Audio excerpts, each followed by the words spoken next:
Vous ne seriez plus chez Souda Quickstep en 2024, donc question simple, est-ce que vous pouvez me confirmer cette information ou pas? Oui, bien sûr, ouais, ça a été confirmé par.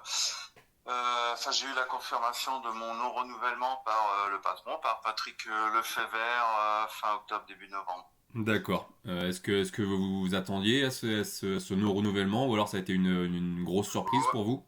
Non, alors ouais, je m'y attendais à moitié. Alors en fait, moi j'étais en fin de contrat. Je suis dans l'équipe. Enfin je suis toujours. Hein. Je suis dans l'équipe depuis 4 ans. J'avais renouvelé 2 contrats de 2 ans. Donc fin décembre, j'étais en fin de contrat. Bon, il y a déjà eu une première alerte avec tout ce qui avait été fait sur le projet de la fusion entre Jumbo et Soudal Quickstep. Donc déjà moi étant en fin de contrat, voilà, ça me mettait quand même dans une situation qui était plus que délicate. Donc voilà, ça c'était déjà quand même un peu la première alerte où je me disais je risque quand même de pas avoir de renouvellement de contrat. Et puis bon, une fois qu'on a eu appris que la fusion ne se faisait pas, bon, j'étais pas spécialement plus serein, mais voilà, je me disais bon, j'osais quand même y croire. Après, après voilà, il y avait aussi un petit peu les tensions un peu tendues entre Patrick Lefebvre et puis Julien, qui faisait aussi que voilà, ma situation était quand même incertaine. Donc non, j'ai pas été hyper surpris. Bon, du coup, ouais, vous avez passé 4 ans au sein voilà, du staff de la Souda Quickstep. Petit bilan de ce passage, j'imagine que ça a quand même été une expérience assez incroyable. Ah, c'est une expérience exceptionnelle. Bon, bien sûr, moi, j'ai toujours suivi Julien, donc j'ai toujours mis en place des programmes d'entraînement sur du haut niveau, puisque je l'entraînais déjà avant d'être intégré dans l'équipe. Mais le fait d'être intégré dans l'équipe complètement, oui, j'ai vécu une très très bonne expérience. Le fait déjà de côtoyer d'autres entraîneurs, de pouvoir échanger aussi eux sur leur méthode d'entraînement, et puis d'être intégré à un collectif. Du coup, ce qui me permettait, voilà, de suivre aussi d'autres coureurs de haut niveau. Donc non, c'était une expérience exceptionnelle. Ouais. On va parler de la suite maintenant. Qu'est-ce que fera Franck Alaphilippe en 2024 du coup? Bah, j'ai essayé de me retourner le plus rapidement possible sur d'autres équipes. Mais bon, à l'époque où j'ai appris mon non renouvellement, eh bien c'était compliqué parce que toutes les équipes avaient déjà recruté leur staff ou finalisé leur staff entraîneur. Donc je me suis retrouvé un petit peu coincé. Bah alors je me ferme pas les portes. Hein.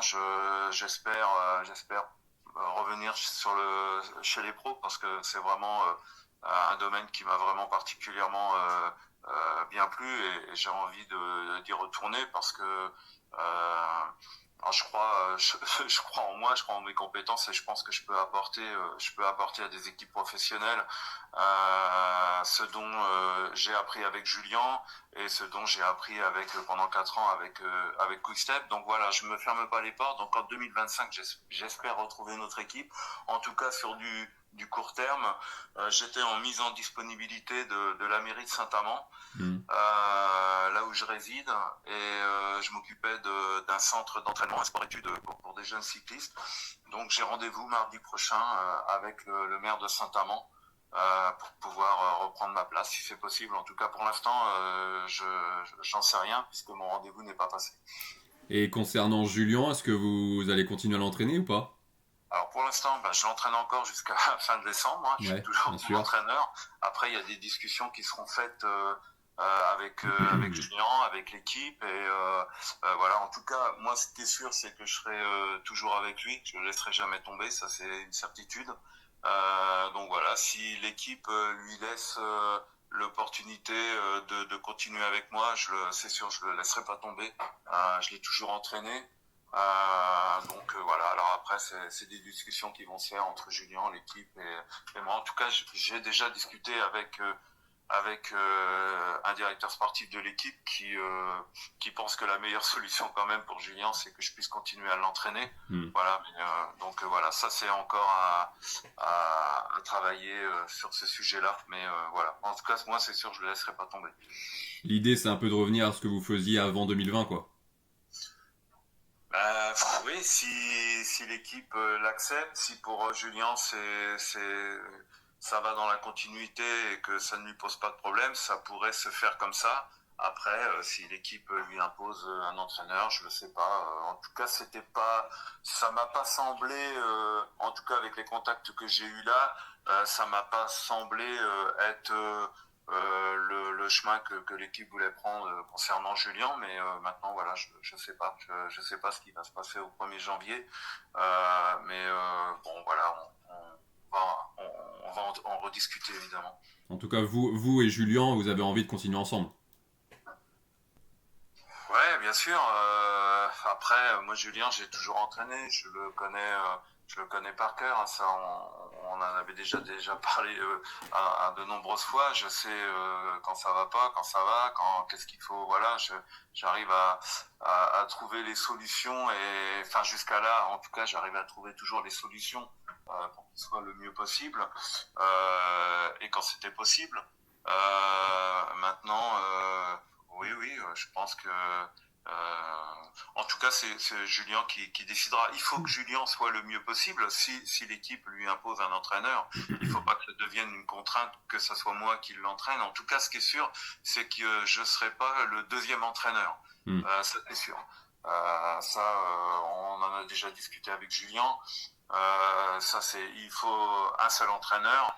Après, voilà, je sais pas après ce que va décider l'équipe, ce que va décider Julien, mais oui, j'imagine que même pour Julien, il a envie de continuer avec moi. Maintenant, si l'équipe lui impose, ça sera différent. Bon, ce qui serait pas forcément un avantage pour Julien, mais Et comment vous avez vécu, vous, les 2 dernières années bon, Julien Alaphilippe a passé une période exceptionnelle hein, de 2016 à 2021. 2022-2023, ça a été beaucoup plus compliqué. Comment vous, personnellement, vous avez vécu ces 2 années qui n'ont pas tourné en sa faveur?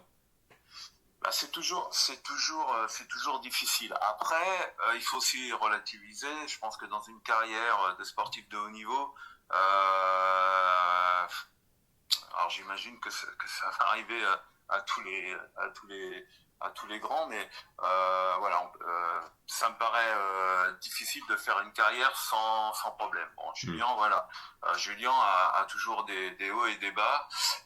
C'est vrai que les 2 dernières années ont été particulièrement compliquées pour lui. C'est jamais facile. C'est jamais facile pour l'entraîneur parce que physiquement c'était compliqué, mentalement c'était compliqué aussi pour Julien, même si il rebondissait à chaque fois, mais bon ça a ça a quand même été compliqué. C'est jamais facile. On peut pas à chaque fois essayer de reproduire ce qui allait bien quand ça marchait bien à un moment donné où on est en difficulté pour X raisons, hein, pour ses chutes, pour ses maladies, etc. Donc il faut toujours se réadapter. Et quand on se réadapte et que ça fonctionne bien, bah, c'est tant mieux. Quand ça ne fonctionne pas, ben évidemment, on est toujours à chercher les solutions, etc. Donc ça a été effectivement 2 années compliquées. Alors après, on avait à chaque fois les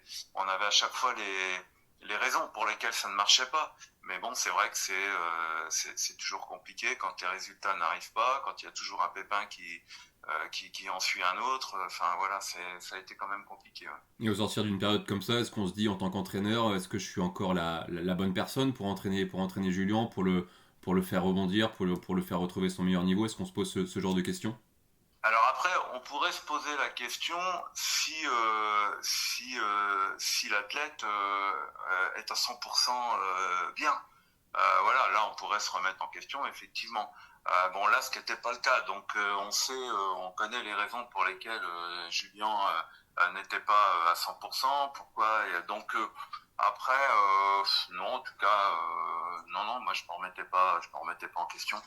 Et qu'est-ce qui fait justement qu'il n'a pas été à 100% en 2023? Avant 2022, il y a eu les chutes, les maladies. 2023 quand même a été moins compliqué sur le plan physique, en tout cas en apparence. peut-être qu'on sait pas tout. Qu'est-ce qui explique ses performances en dents de scie? Il a été des fois très très bon, notamment sur le Dauphiné, et ensuite un Ouais, tour plus compliqué. ouais, alors moi j'avais informé Julien en tout début d'année parce que 2022 effectivement avait été catastrophique. Donc en termes d'entraînement, jamais Julien en 2022 a fini un cycle d'entraînement, un cycle de préparation. À chaque fois, soit en début de cycle, soit en milieu de cycle ou même en fin de cycle, il lui arrivait un problème, maladie, chute, etc. Donc en fait, il s'est jamais construit en fait en 2022. Il a jamais pu établir quelque chose de stable, régulier.